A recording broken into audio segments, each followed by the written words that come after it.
Well, you heard that by Bolton, the ambassador to the UN. There's a man who knows a lot. We're sliding towards war in the Middle East. There's very little we can do about it. Very little he can do about it, quite frankly. And the net result is that once this war starts, it'll be very hard to stop. Once you start lugging those missiles around, and there's many of them, thousands and thousands throughout the planet, as the Bible says, it will start around the river Euphrates. I just cannot believe that people are not looking at this book and understanding what it's saying. We are looking at absolute disaster. This civilization will be wiped out. And you must remember the Bible says that at the end time, this civilization will be wiped out by fire. The first one was by water, which there's so much evidence for it now. And this one is going to be by fire. Well, there's your fire, all the nuclear bombs. What we have to look at is one cannot stop this. You've got Blair, who's been in the Middle East on behalf of the quartet. And the quartet is mentioned in the Bible. Is mentioned. And once that quartet is finished, then the war will start. And Israel, in actual fact, may not be the main protagonitor there. It will probably be Britain and America who will be there. But also followed by Europe, because Europe is under threat at the present moment, because Iran has the missiles that North Korea has.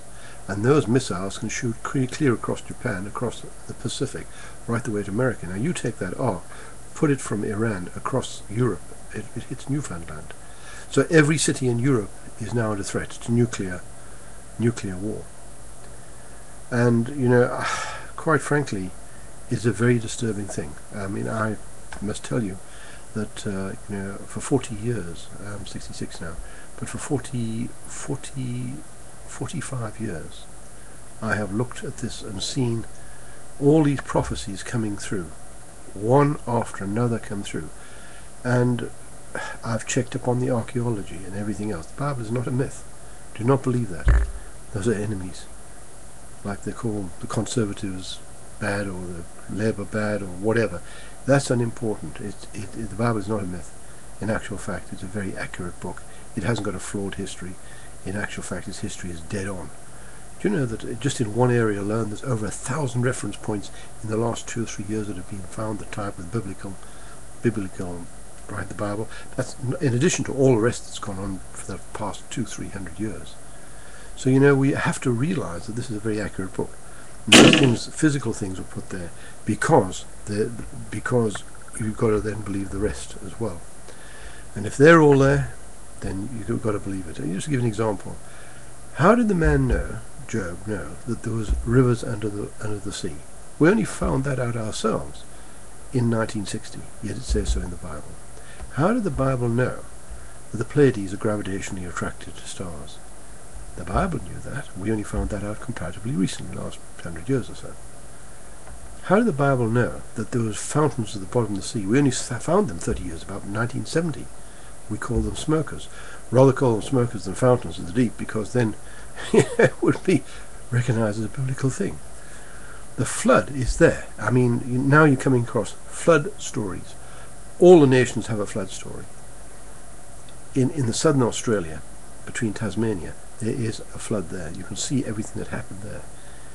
In the Badlands, in the Scablands of America, you can see it. And now they've found out that the channel, the English Channel, was caused by a huge flood. And it's just all over. When you look at the space pictures of the Earth, you can see the flood and the way the water ran off and how the Bible said it. Now, you may reject this because I've said Bible. Well, that is your fault. And that is the problem with our leaders today. Because if they looked at the Bible, they'd see we're following exactly the same track. They might try and turn their policies around. Us being forced into Europe is exactly what was supposed to happen.